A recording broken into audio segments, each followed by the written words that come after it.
This is Speaking of Shakespeare, conversations about things Shakespearean. I'm Thomas Dabbs, broadcasting from Aoyama Gakuin University in central Tokyo.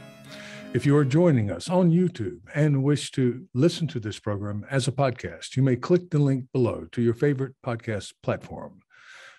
This talk is with Lucy Munro, Professor of Shakespeare and Early Modern Literature at King's College, London. We will cover her career as a literary historian, and we'll begin with a look at Lucy's most recent book, Shakespeare in the Theatre, The King's Men. This series is funded with institutional support from Aoyama Gakuin University and also with a generous grant from the Japan Society for the Promotion of Science. Lucy, thank you so much for joining us today.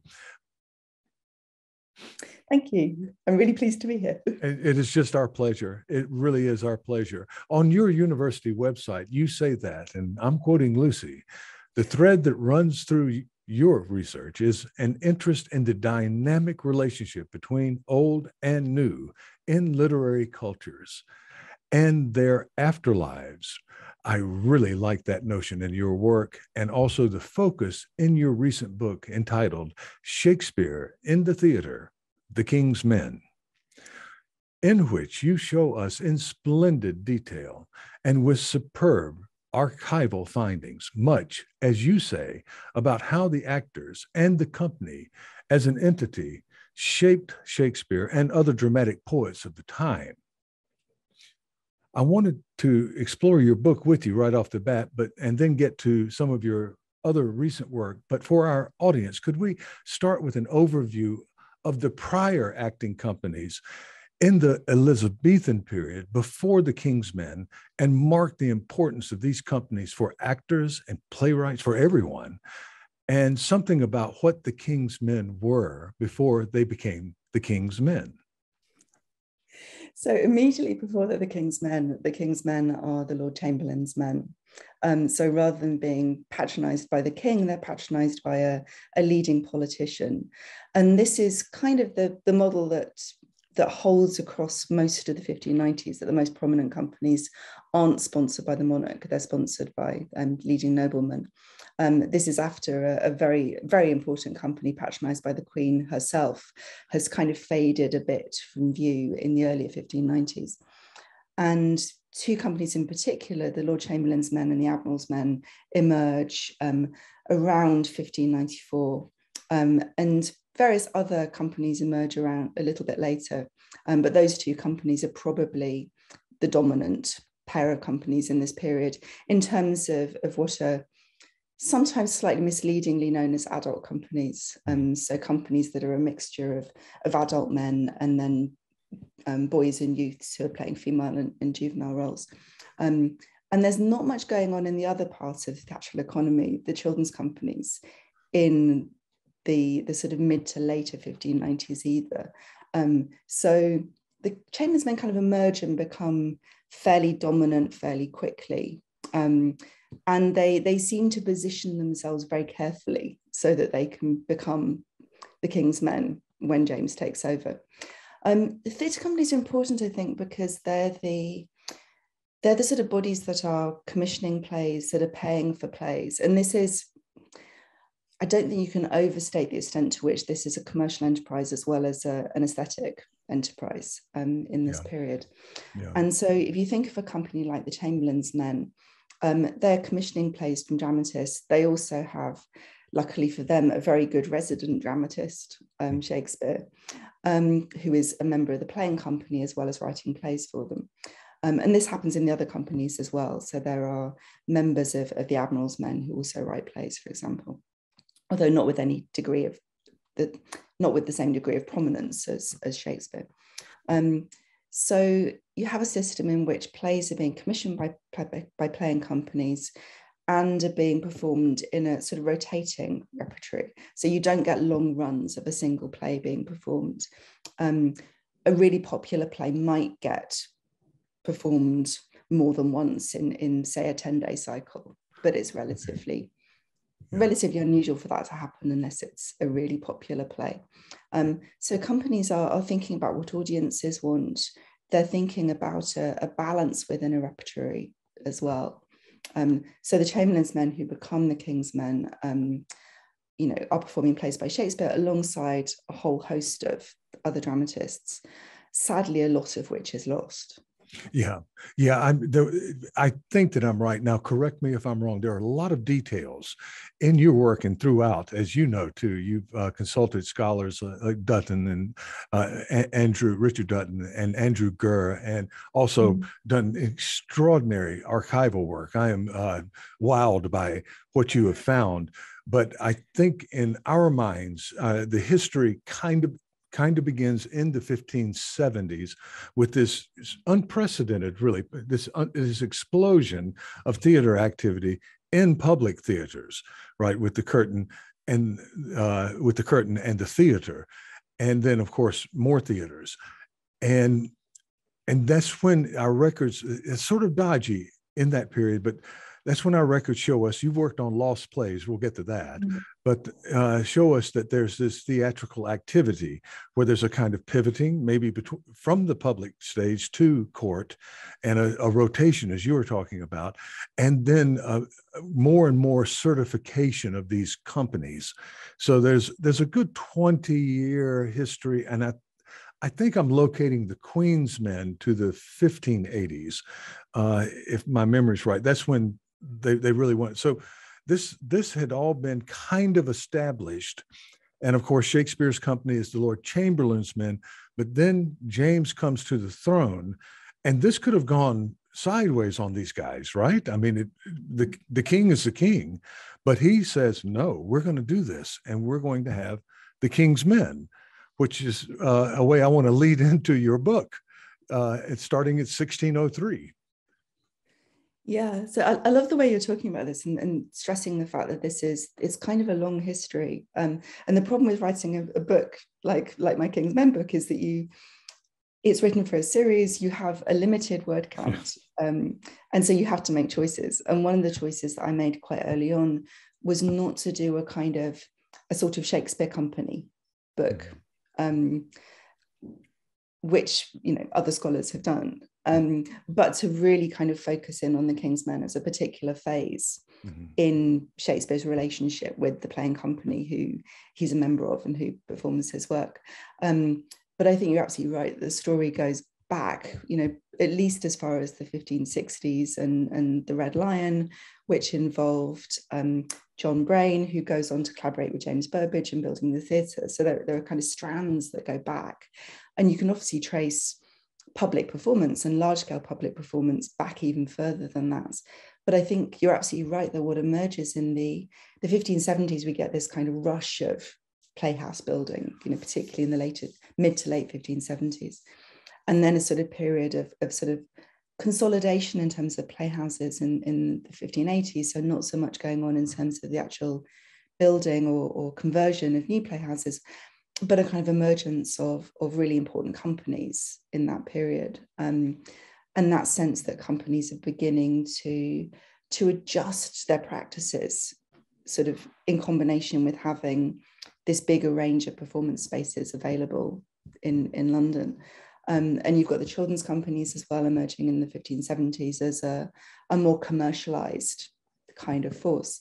So yeah, there is that sense that things are kind of building in particular ways. I mean, I don't want to be too sort of suggest there's a kind of straight line, but there's certain tendencies that are coming through in the 50s, 80s and 90s. And then in 1603, the two most prominent companies at that point are the Chamberlain's Men and the Admiral's Men.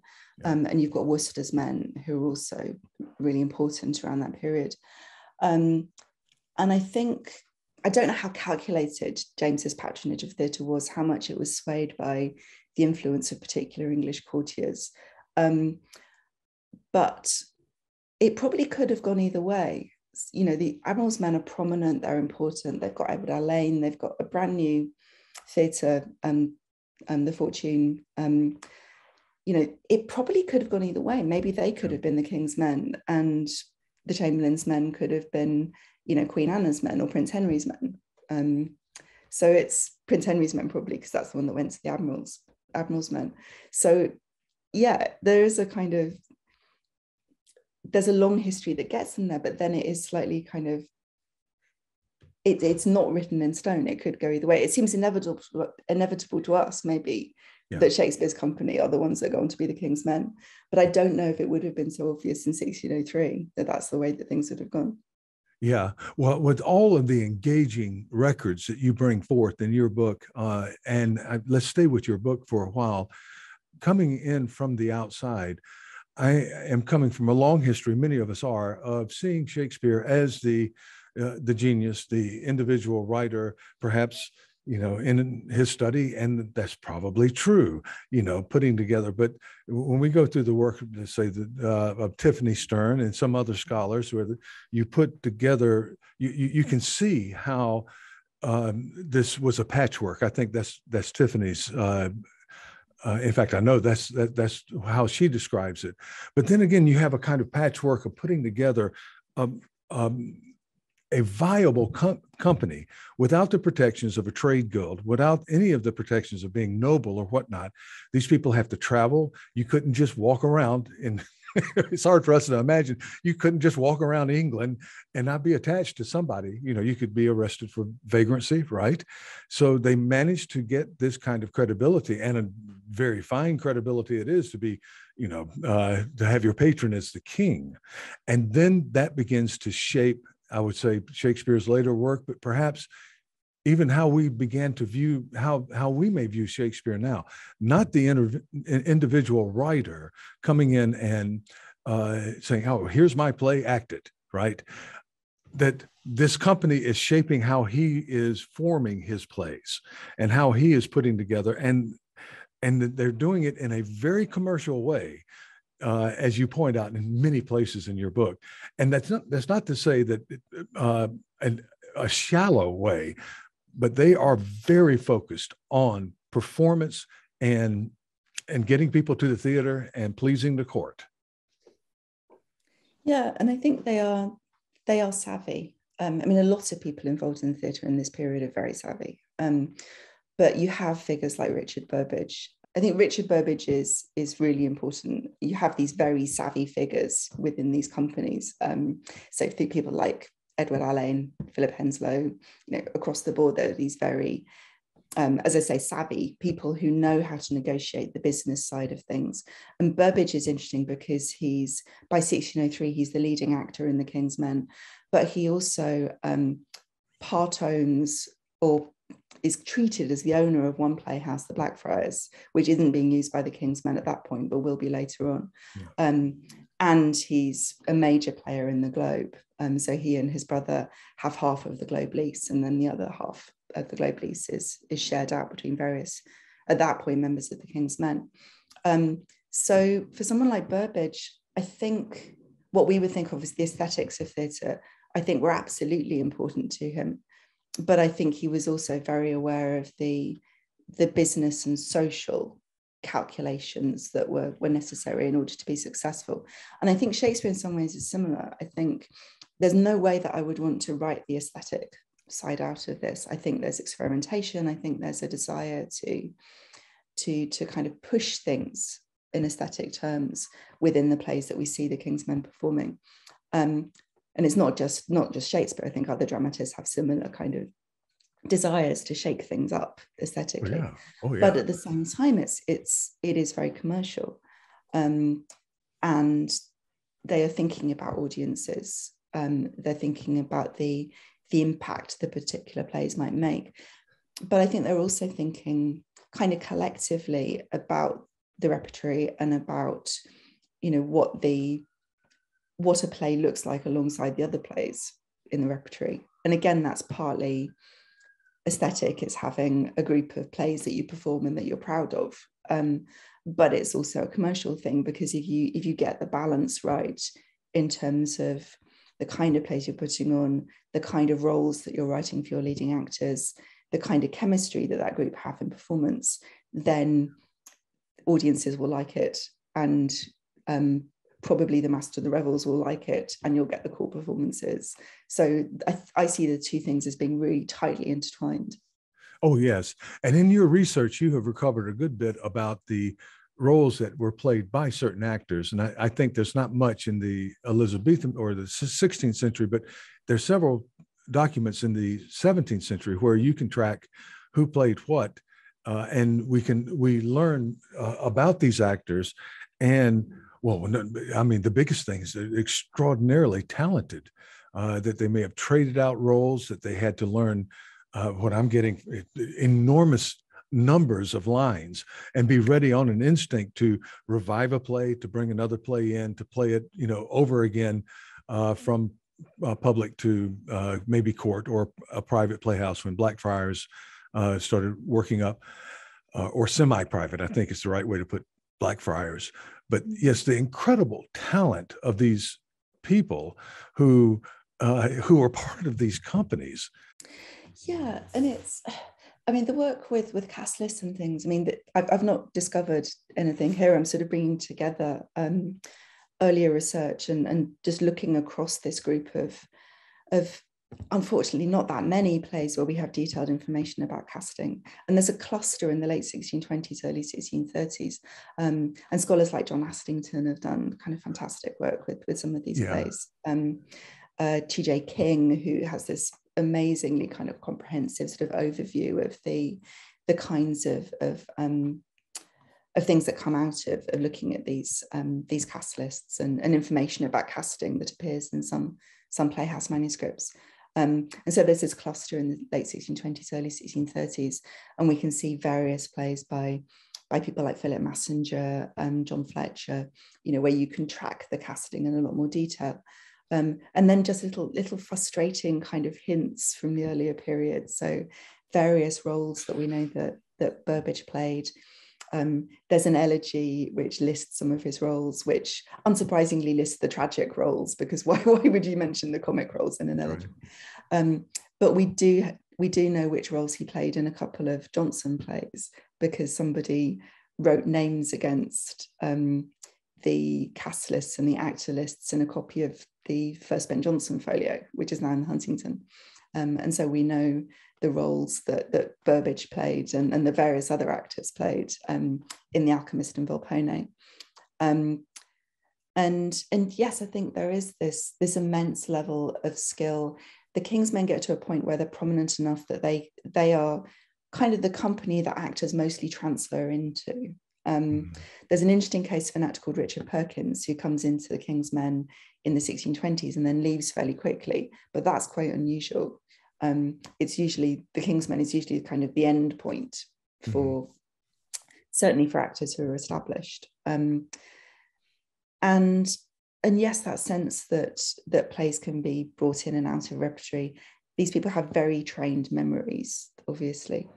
But one that really struck me when I was working on the book was there's a revival of Pericles very shortly after Richard Burbage's death. So much so that, and I'm going to go a complete blank on which particular Herbert it was, but one prominent politician, one of the Herberts, writes a letter saying, oh yes, they performed Pericles at court, and I couldn't go because I was still grieving my old friend Burbage. And so it must be Burbage's replacement, who's an actor called Joseph Taylor, who's one of the really key figures in the King's Men in the, from about 1619 right through to the 1640s. And so he must have come in very, very quickly and, learned this very large role, moved into this company and, been in that production of Pericles at court. Yeah. Well, you move onward to the afterlife, really, of Shakespeare.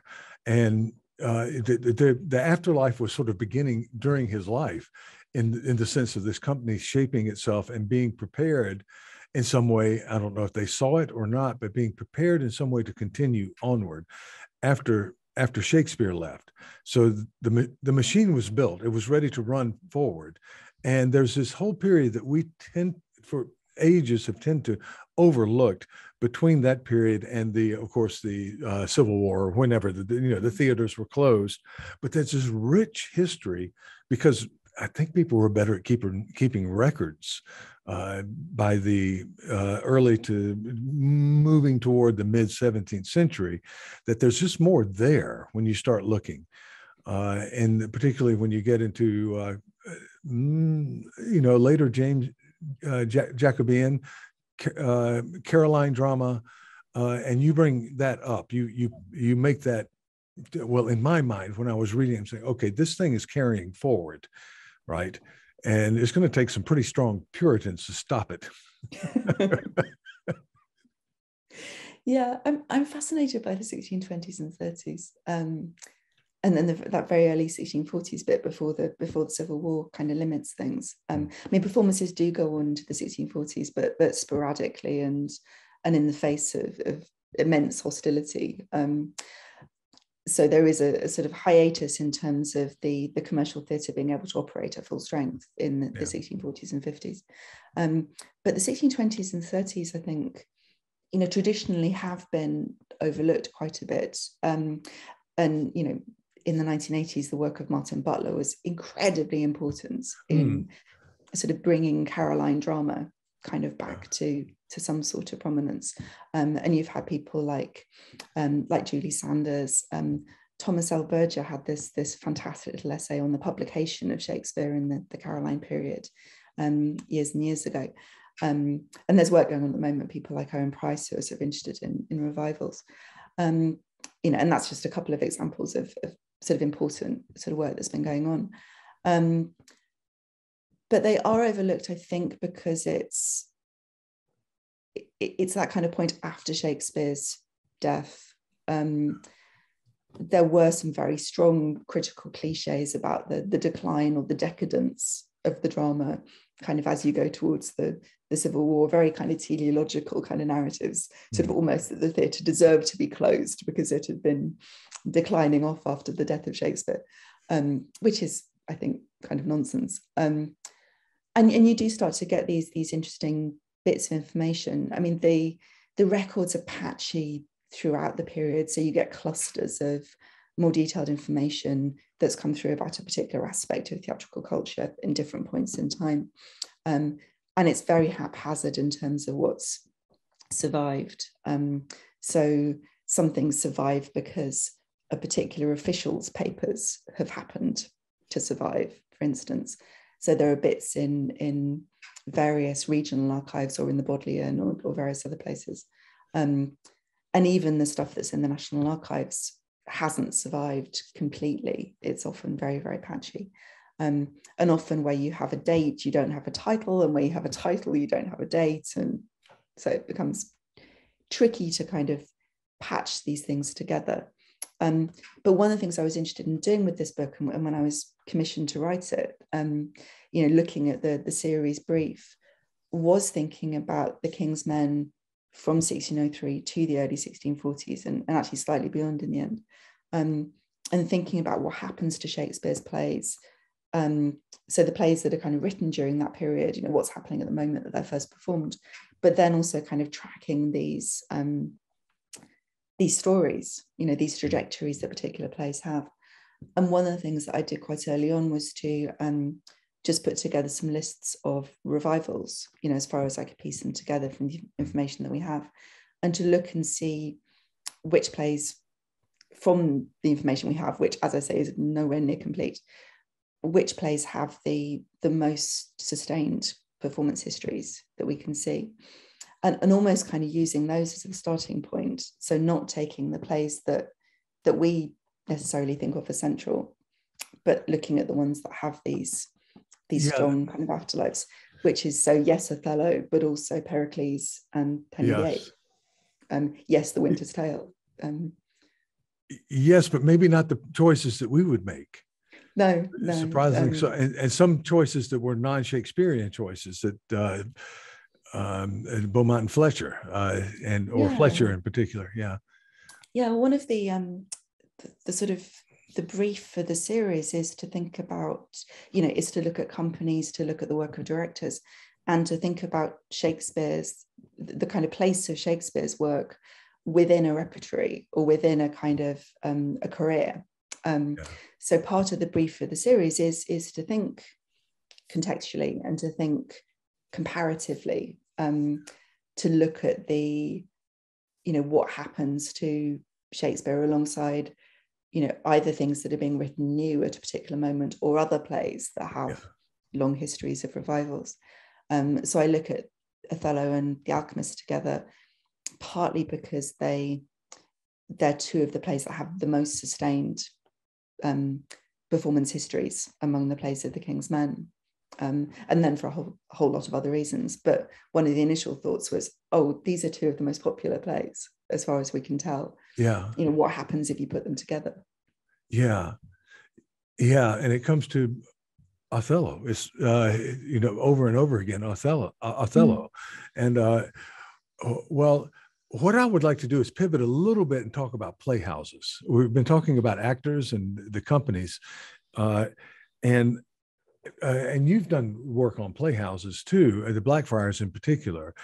And it's always difficult for me because you have this period, they're the boys' companies in the early on, and then they stop, and then they come back roughly around the time I think Shakespeare is mentioning them in Hamlet, is when they're sort of coming back. And then they're Playhouses. So there's the problem with getting Blackfriars started. There's the problem with the theater that turns into the Globe around what I think it's 1598, and then the Globe itself burns, and then there's another Globe, I believe, right? And so let's talk about this, and particularly Blackfriars. You have looked into ownership there. And that is fascinating stuff. Yeah, so this was, when I was saying earlier that with the cast lists, it's, it's not really my original research, it's kind of bringing together, work that exists in that area and thinking about it again. But the Blackfriars stuff is actually based on some documents that haven't really been looked at very much of at all. So some records from the Court of Chancery, which some of them, as far as I know, the only people also to have seen them are Charles William Wallace and Huldah Bergman Wallace about 100 years ago. Wallace. Yeah. Okay. And there's some extraordinary stories about wow. And they're in London in the early 20th century, working through particular sets of records in the what's now the National Archives, then the Public Record Office, and the library actually, or the building, which is now the library of my own university, King's College London, on Chancery Lane. And yes, just doing absolutely extraordinary work. And they're the people, for, the reason why we know about Shakespeare's involvement in a suit in the Court of Requests that he was a witness in, the one that Charles Nicholl writes about in his book on Shakespeare on Silver Street. And so there was one record in particular relating to the Blackfriars that I was in the National Archives towards the end of the day, and I just ordered something up on the off chance, because it said on the catalogue it was Evans versus Kirkham, and Kirkham isn't a very common name. The two names in conjunction was intriguing. And it's filed amongst the Caroline records, so it ought to be out of period. But I ordered it up and found that it was a suit. It was Henry Evans who leased the second Blackfriars Playhouse from Richard Burbage, and his son-in-law Alexander Hawkins, involved in fact, two lawsuits that had been tied together for some reason against Edward Kirkham, who was one of their sort of co-investors, collaborators in the Blackfriars, and the company that performed there, the Children's Company. And it was this lawsuit involving investment in the Blackfriars that also involved Ben Jonson and John Marston. There's this moment when I'm sitting in the National Archives and there's Ben Jonson's name on this document in front of me. And then a couple of months later, I was at the Huntington Library looking at the Wallace's papers, and found a reference to it there. So as far as I could tell, they were the only people who had looked at it, but all they'd done was make a note about it, and they clearly hadn't had time to go back to it. And it's one of the markers of the Wallace's research that he published. Yeah, they were looking for something else. They were looking for something else. Now let's date these. The first Blackfriars? Where do we date the first Blackfriars? So there are two playhouses actually eventually three different playhouse schemes in the Blackfriars precinct, just outside the city walls. And this is an old monastery precinct. And when the monastery was devolved, it basically opened the whole thing up as real estate. Yes. So you end up with a lot of property speculation, a lot of redevelopment.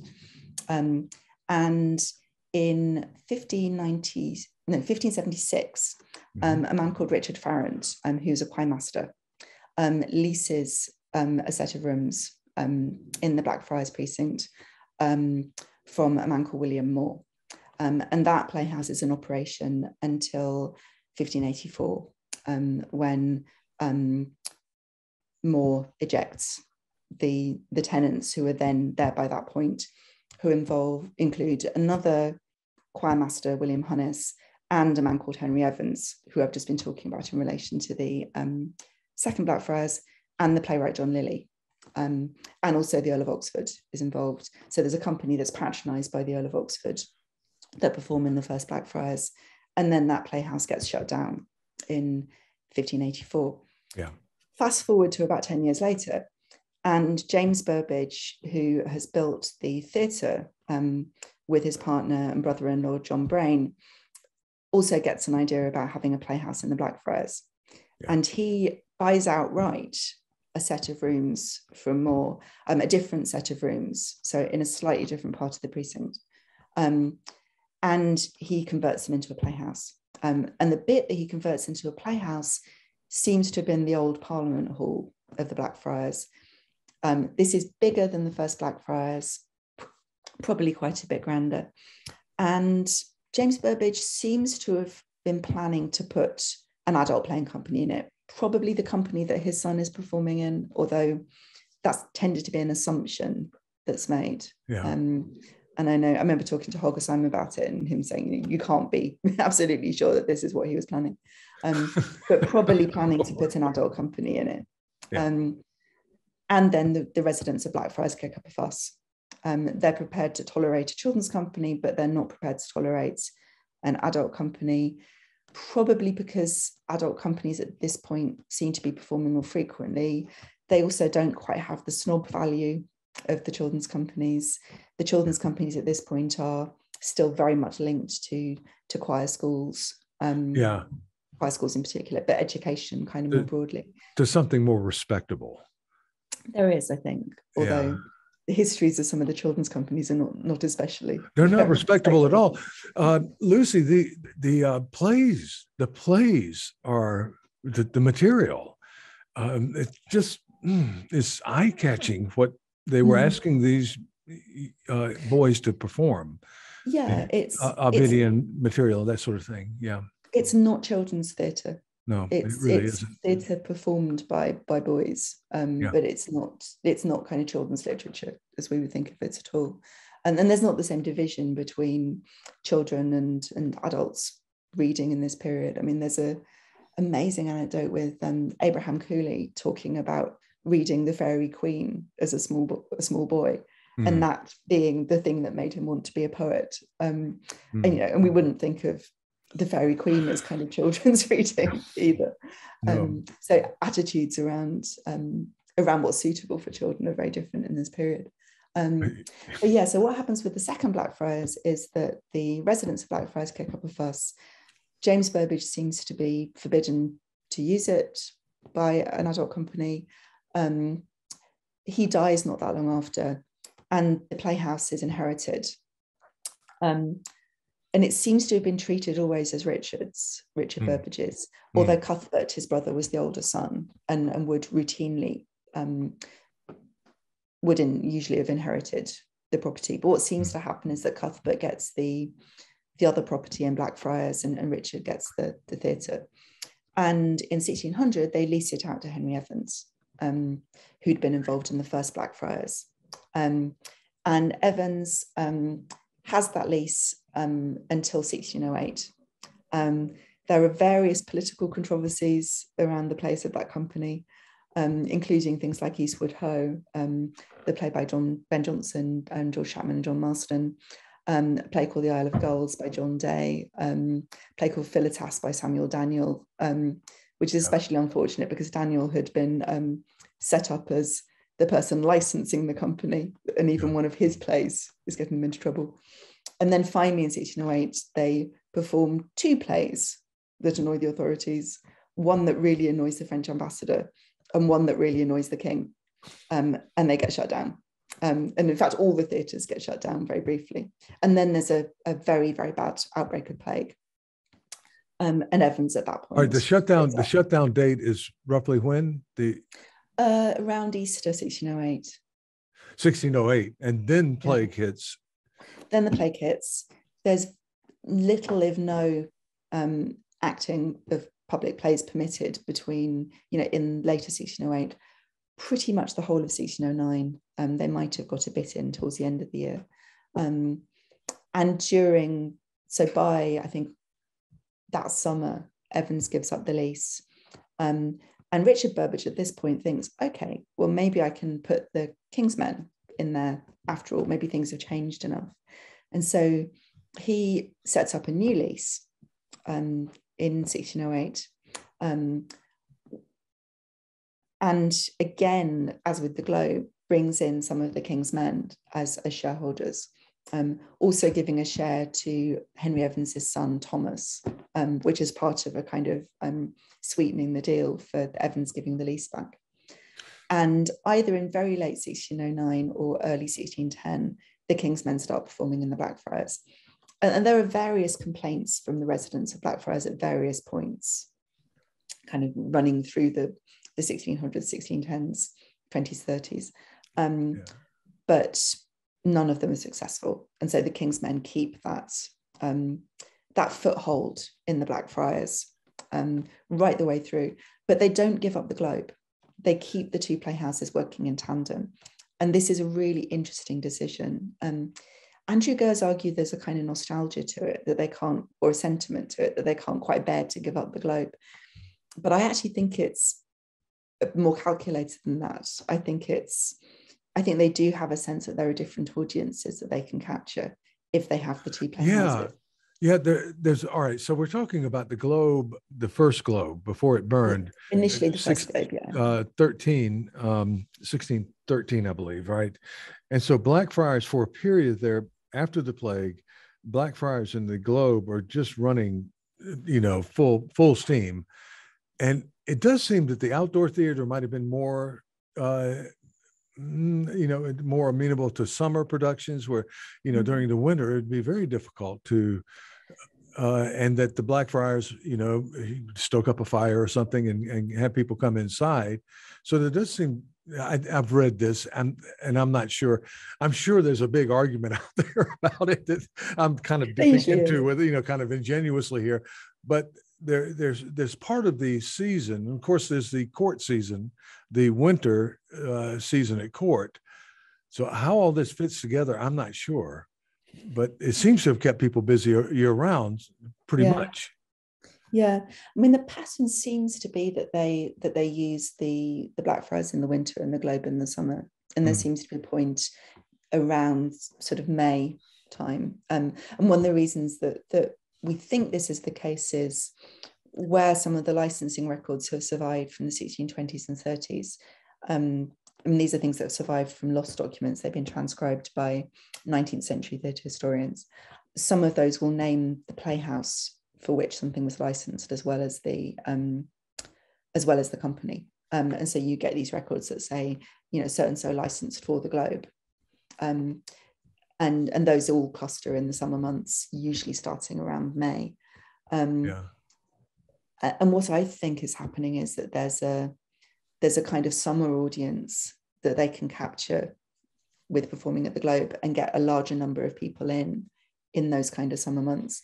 And there's some evidence, which is interesting if you sort of put it all together, of new plays being licensed for the Globe, which suggests that there is a particular sort of use that the Globe has to the company. But it's interesting, that the Admiral's Men who become Prince Henry's Men, they have the Fortune Playhouse. And Edward Alleyne, who owns it, sort of occasionally sort of dabbles in indoor theatres as well. So there's a third Blackfriars theatre project around 1615, 1616, which Alain is involved in and Philip Henslow is involved in. But Alain never really seems to have thought, or the Admiral's men, Prince Henry's men, never really seem to have thought of having two playhouses running in tandem. And even someone like Christopher Beeston, who has an involvement in the Red Bull and the cockpit, it's difficult to see when he builds the cockpit whether he was thinking of having a dual playhouse kind of structure or whether he was wanting to move companies wholesale. And actually what ends up happening is that Beeston is kind of just involved in companies at both over a particular sort of period.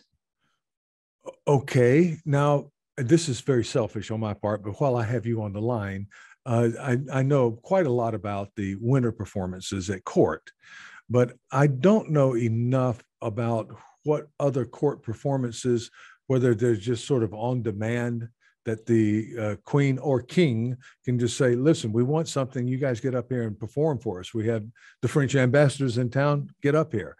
Was that the way it was at any time? It's a really good question. I haven't looked enough at those records to be able to give you a definitive kind of answer. Yeah. My sense is that I think you're right, that you have the very established winter sort of season, which starts sort of around All Saints' Day, so starts around the end of October, beginning of November, and then runs through to the spring. But then you do see odd performances at other times of year as well. And some of those are linked to the visits of ambassadors and other kind of important events, visits of people like Christian IV of Denmark, who's Anna of Denmark, James's wife's brother. So my sense is that you have the main kind of court season, but then you might have more ad hoc performances. Yeah, boy, they're the king's. Well. They're the king's men, right? So, and the king, I can't imagine that his love of drama, which apparently he had, along with Elizabeth, that he would say, okay, we're into spring and we're not going to have any more plays until October or whatnot, right? It's his company, not his. In fact, that's an interesting thing that you bring out. It's patronized, but their ownerships, of course, are divided among various people in very complex ways. But I'm sure, he would feel comfortable calling them in anytime he felt like he wanted to see or hear a play or had a guest in. It just makes sense that way, it seems to me. But the records, it's hard to find the records. There are complexities in the records as well that we have reasonably complete runs of some records, particularly for the kings, for the sort of main expenditure. But the Queen Anna had her own household, and Queen Henrietta Maria later on, and households are set up for first Henry and then Charles in the 1610s, and far less of that accounting has actually survived. There are odd little fragments of accounting for Anna that suggests that she is also commissioning performances, and not just from the companies that have her name, but from other companies as well. Yeah. So if we had more of those records, we'd probably have an even more complete kind of picture of the way that the royal patronage is working. The other thing about James, which I find hilarious, is that he seems to have kind of approved of drama kind of generally, but every now and again you get these kind of anecdotes about him being ferociously bored by a particular play or just fed up by the whole thing. And there's a funny anecdote not that long after he comes to the throne, which says that Anna and Henry are actually sort of genuinely interested in drama than he is. But it's impossible at this remove really to tell exactly what he thought. But there are some funny anecdotes about him. I mean, admittedly, these are plays at Oxford and places like Oxford and Cambridge that go on for about 5 hours and are in Latin. Although he'd have liked that sort of thing in some ways, I think. But there are anecdotes about him falling asleep and sort of saying, "What do these people think of me?" Yeah, and his son, as you remark in your book, had some critique.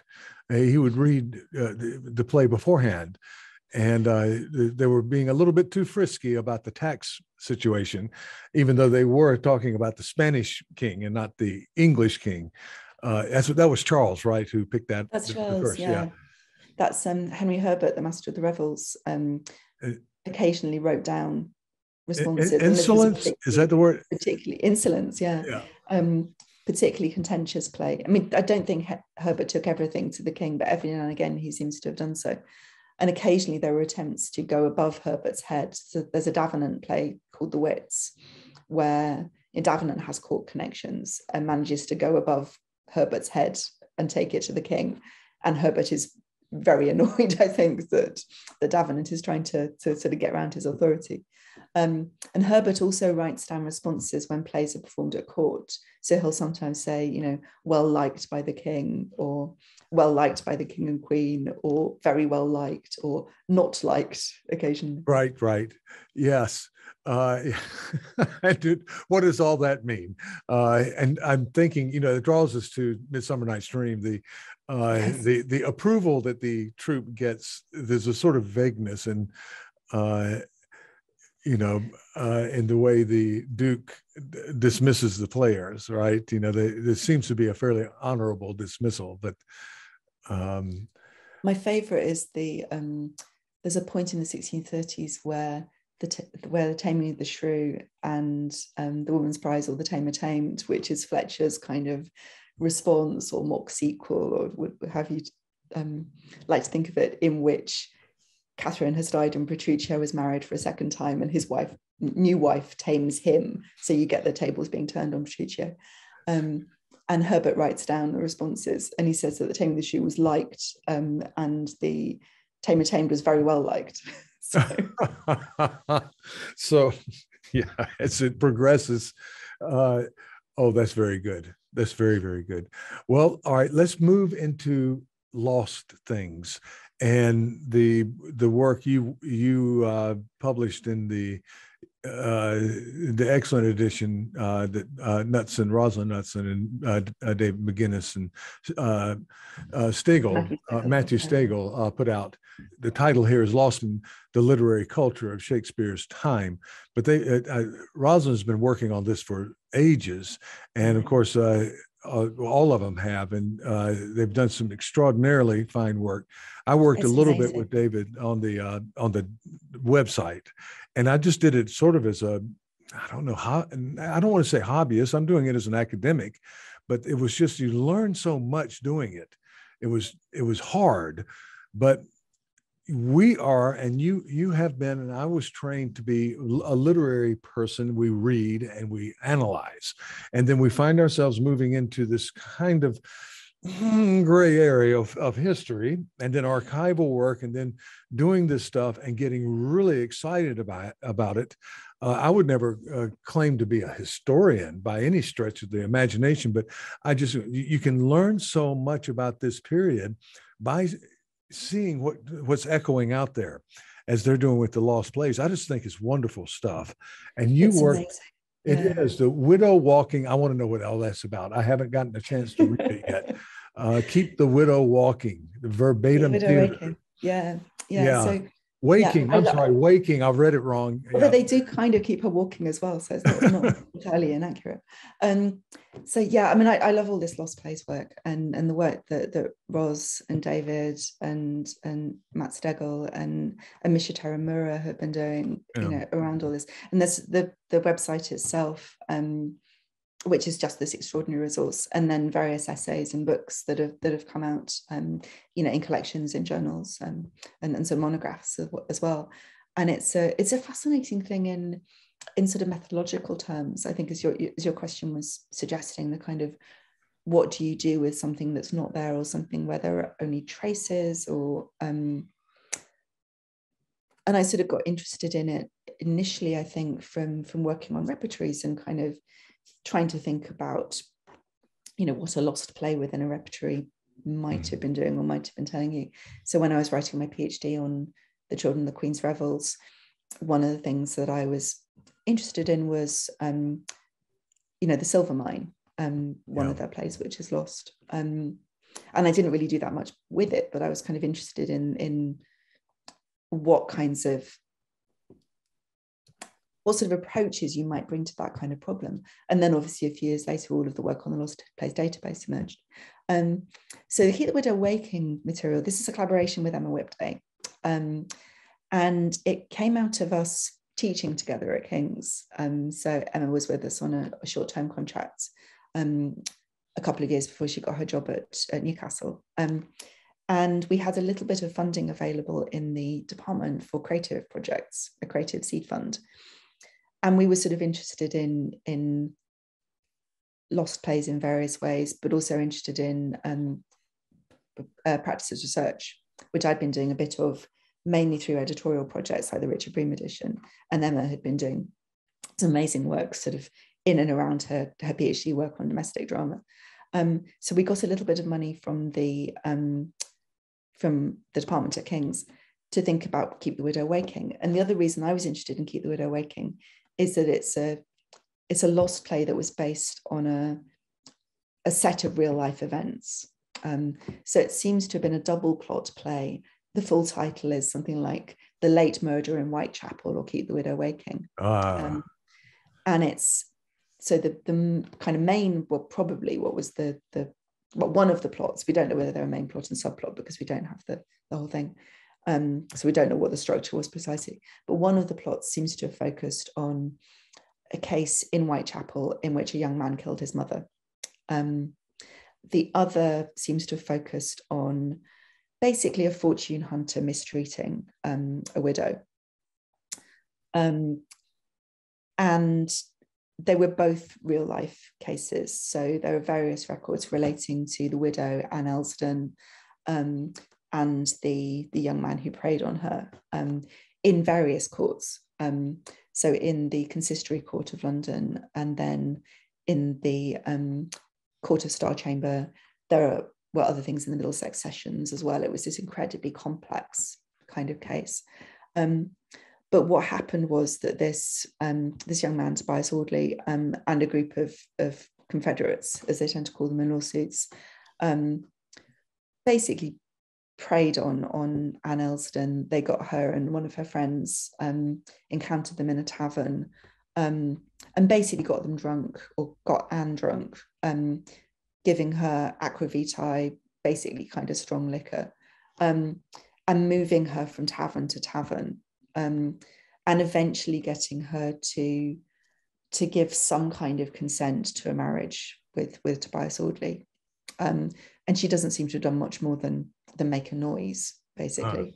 And they'd managed to procure a wedding license, and they sort of put this thing through. And as soon as they've got the consent, in very strong inverted commas, they dump her at home. And then there are a series of lawsuits over this. He attempts to prove in the consistory court that they were genuinely husband and wife. She resists very strongly. And my colleague Laura Gowing had been doing a lot of work on the consistory courts and had found Anne Elsdon's answer in this suit in the consistory court, where she absolutely rejects Tobias Audley's claim to be married to her, and makes this really strong statement of her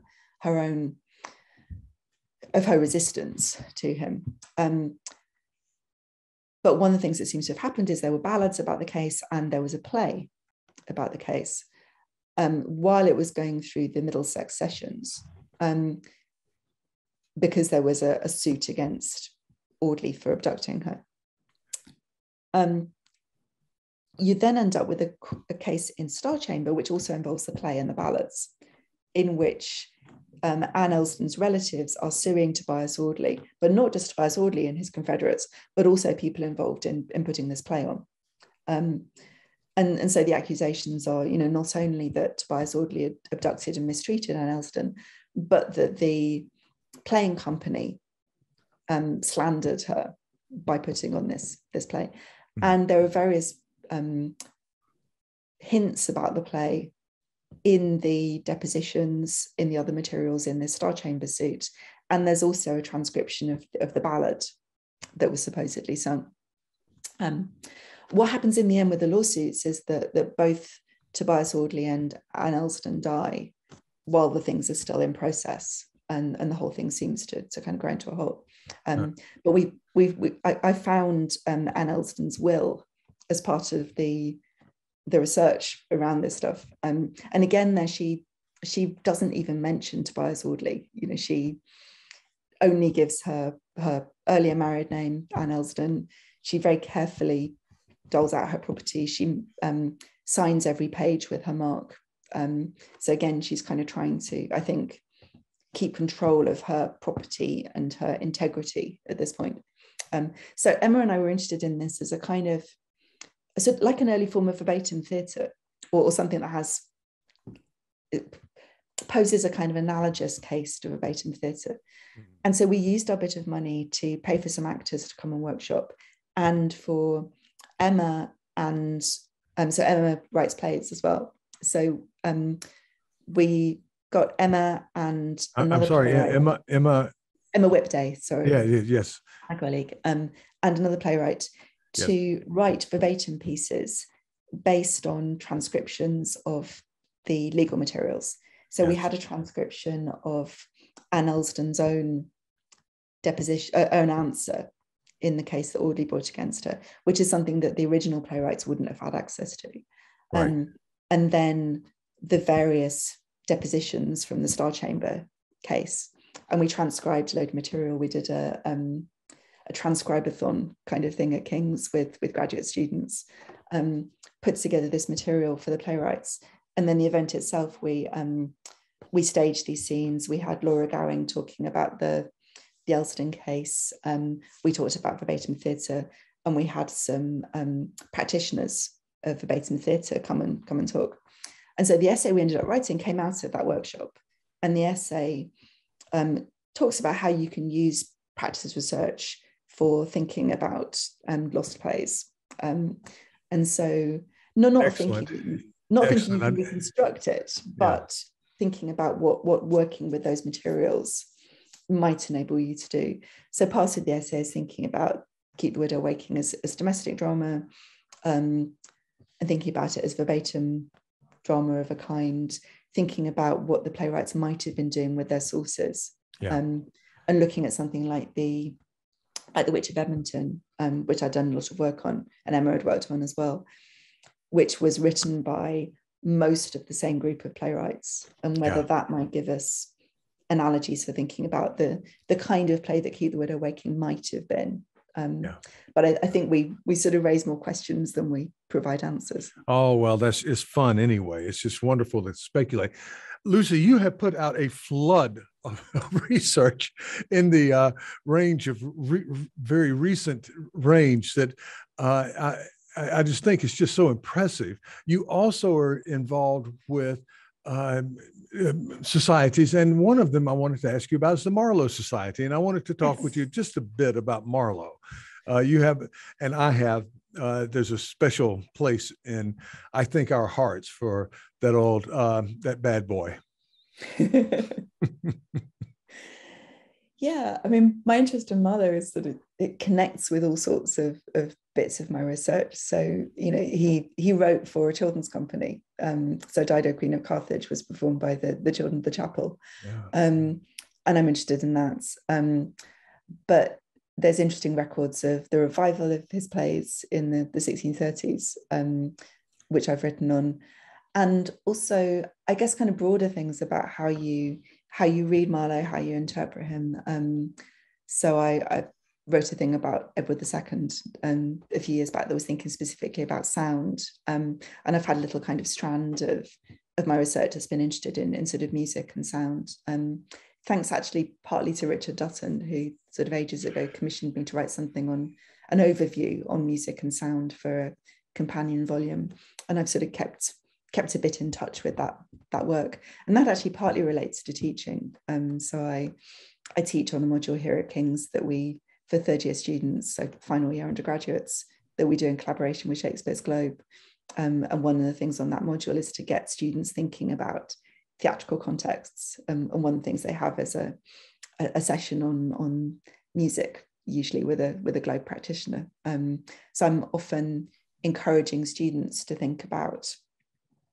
not just think about the words on the page, but to I mean, I sometimes say to them, what we're going to do in this module is read the entire play. So, stage directions and all, and kind of read the stage directions as carefully as we read the rest. Well, I wanted to give a nod to the Marlowe Society of America because I have some rights of memory in that kingdom. The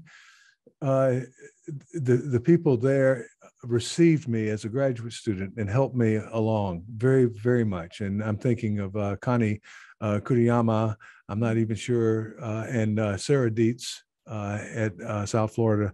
And there are other people there who I've been in contact with over the years, not so much. I was in Japan a lot of that time, but I have this extraordinarily, I would just say, loving memory. It made me feel part of things at a very special time.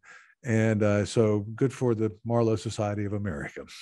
It's lovely that you say that, because I went to one of their conferences when I was not very long out of my PhD and had a very similar experience. And I think one of the things that the Marlowe Society of America has done very well is to be a home for early career scholars, and we've been trying to build on that in the last couple of years. So we had a panel at this year's MLA on intersectional Marlowe, which was thinking about issues around race and gender and class. Good.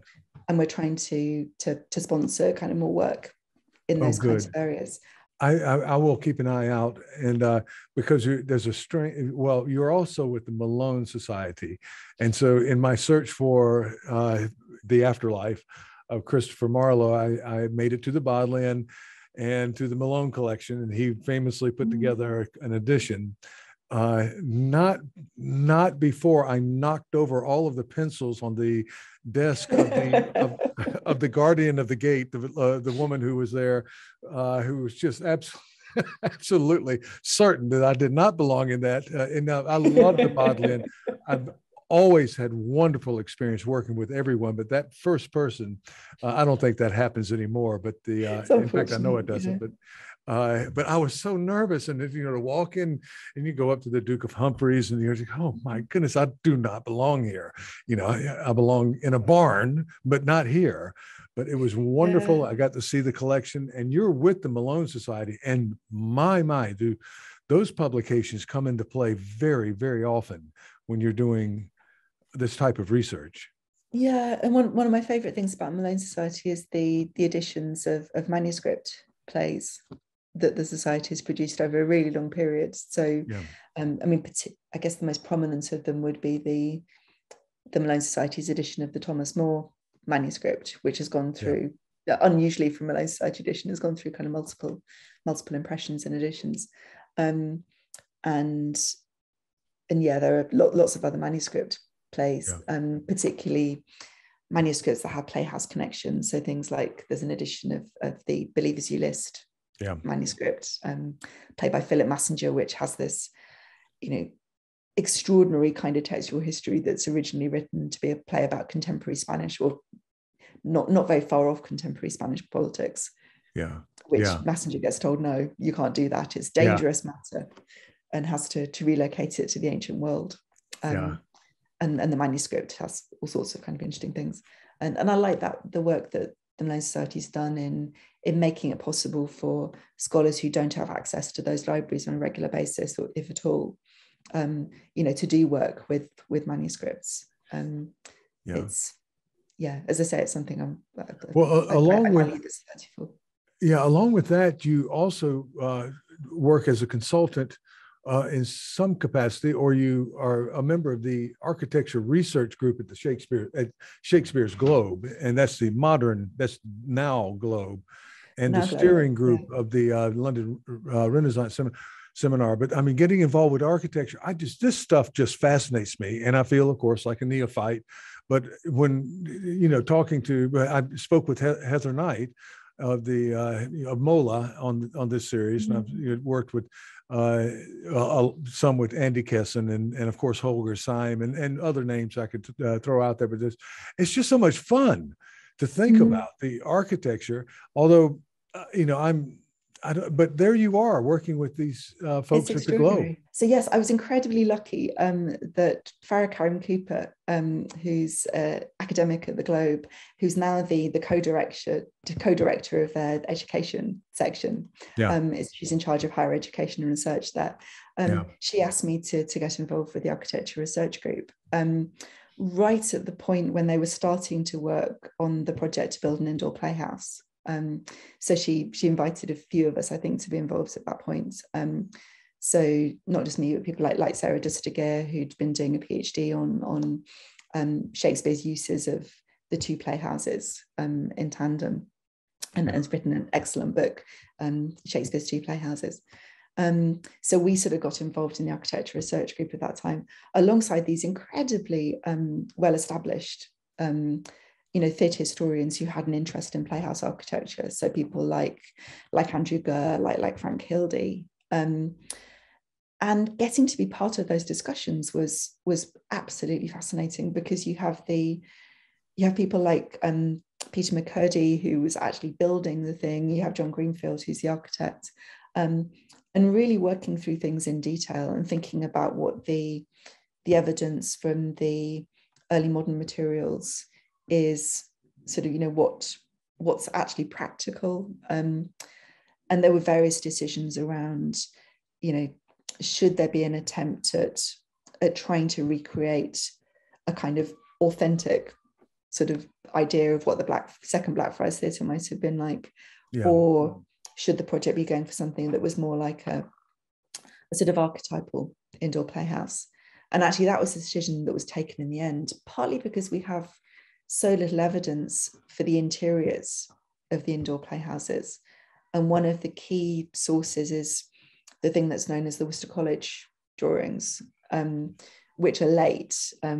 They're probably restoration, probably by John Webb. But they seem to be a design for a playhouse on a pre-Civil War model. So that's, that would have had to have been a major source, whichever kind of approach you went for. And I think in the end, or certainly my feeling, was that there was, in a way, a sort of more integrity in building something that's relatively close structurally to the best source that we have, rather than trying to imagine something and then build it. And of course, we already have the Blackfriars at Stanton, which is, a very successful in Virginia, in the US. In Virginia, in the US, which is a very successful attempt at reconstructing what we think the second Blackfriars might be like. So what we've ended up with at the Globe in the Sam Wanamaker Playhouse is a sort of archetypal kind of indoor theatre of the early modern period, which is probably closer to the Salisbury Court Playhouse or the Cockpit Playhouse than it is to the second Blackfriars Playhouse. But there was just so much that we don't know about what the interior of something like the Blackfriars would have been. And the Blackfriars is particularly complicated because it was a conversion. And when James Burbage bought the property from William Moore, he bought this big room that was subdivided into 7 rooms, and he seems to have taken out the subdivisions. But we don't know whether he would have used the original interior of the Parliament Chamber, which probably had a hammer beam roof and sort of looked in quite a particular way.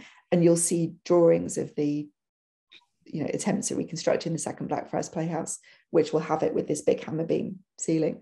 But we don't know. I mean, there could well have been a false ceiling. It may have looked very unlike those drawings. I mean, these repurposed spaces, I've looked a lot into this around St. Paul's, also at the at St. John's Clerkenwell recently. In fact, somewhere within the next 400 years, I'm going to have an article on that.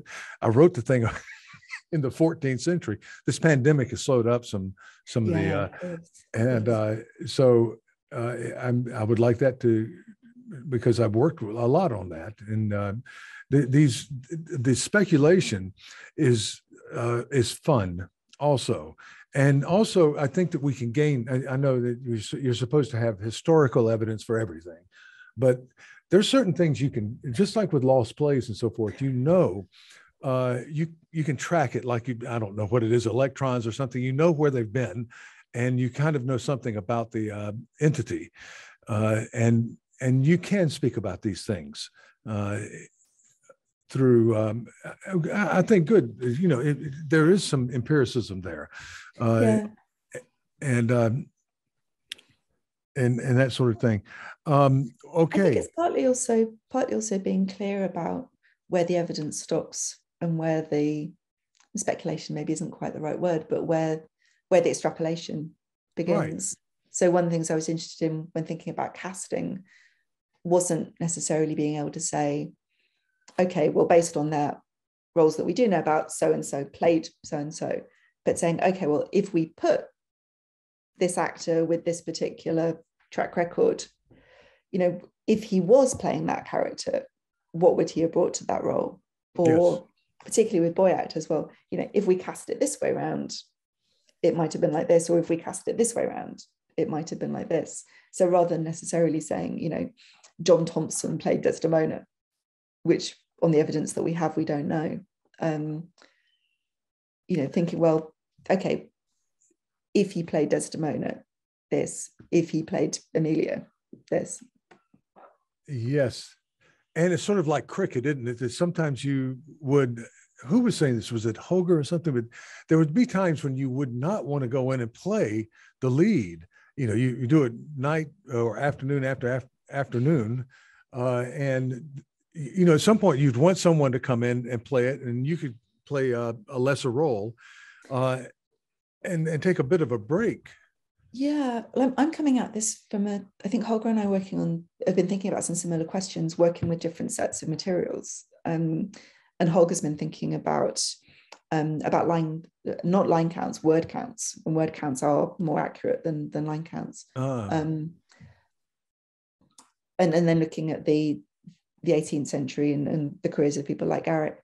I've been looking at these cast lists from the 1620s and 30s, and there is evidence that some plays don't include a role for one of the leading actors. So there's a play called The Sodded Citizen, which doesn't seem to have a role for Joseph Taylor. There's another play from around that period where another leading actor seems not to have a role. And so when I heard Holger talking about some of this stuff and saying that, that he thinks there was a system where you take the pressure off the lead actor by not always having them in the biggest role. Actually, that tallies with some of this information from the 1620s and 30s that there was some, there's this play without a Joseph Taylor role. And maybe this isn't that, the playwright didn't like Joseph Taylor, or the playwright didn't want to write a role for him, but actually because they were giving Taylor slack within the repertory, that he could have evenings or afternoons rather, when he wasn't performing. Yeah. Well, there's a joke that we have, and I think I told Holger this, and it's one that my student some years ago got me on, because I talked about how easy it was to play Caesar. You're off to the pub early, right? Yeah. And then she said, no, you have to be the ghost. You have to come back and be the ghost. That's true. I've forgotten completely about that. I suppose another actor could do it, or you could, but nope, it's not that early off to the pub. But there you are. Well, Lucy, I want to, I have to wrap things up right now and get over to a meeting. I want to thank you so much for joining us here and in our little community in Shakespeare. And also, if you could just stay a bit after we finish recording, and it would just debrief just a bit. And, of course. And once again, thank you so much. Thank you very much for inviting me.